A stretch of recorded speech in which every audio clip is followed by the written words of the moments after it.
watching Daybreak on the Deuce. All right, thanks, Jen. Well, when you're out on a date, how can you tell when your partner is just not that into you? Deborah King, author of the book Truth Heals, joining us live in studio this morning with some advice. Tell us a little bit about this book, because it has some interesting points in it.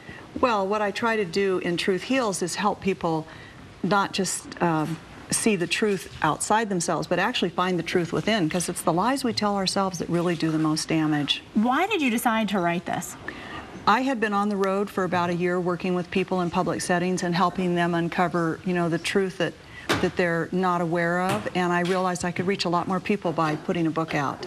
And you have a couple things in the book, and I want to put these up for people because these are, like I said, some interesting points. First of all, one thing that you said, maybe he's not or she's not that into you, if they're tapping their fingers when you're talking to them, why is that? Well, it's just a sign of, thinking about something else or not really wanting to be with you.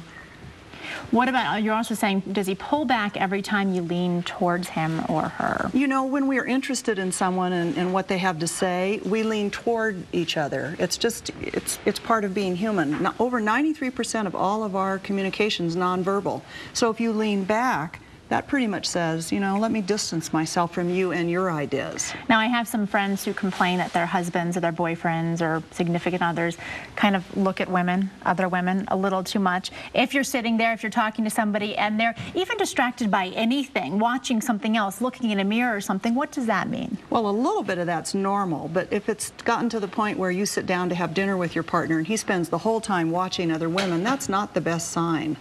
I wouldn't think so. Just use your whole body as a lie detector kit and tells you what other people are up to. Just tune into those visceral hunches that you get in your gut. It'll tell you what's really going on. The other thing is actual contact. If you're reaching for the hand, if you're going in for the hug and you kind of get the cheek or the dodge, right? Right, and then the opposite would be, non-threatening touch that feels welcome and that seems desired.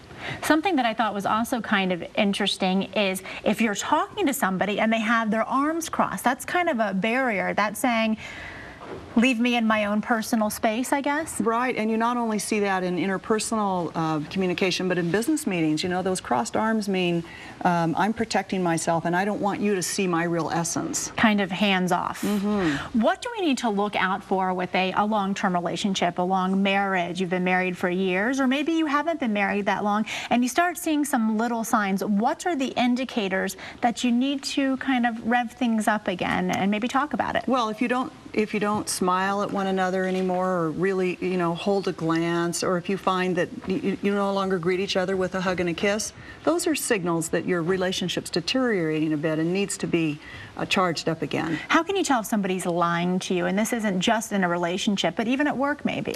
There's so many signs, again, because all of our communication, almost all of it, is nonverbal. If they look away when you're addressing them, or you can't hold their gaze, or if they turn their body away from you, or put an object between you and them, like a coffee cup, or that's another kind of a barrier.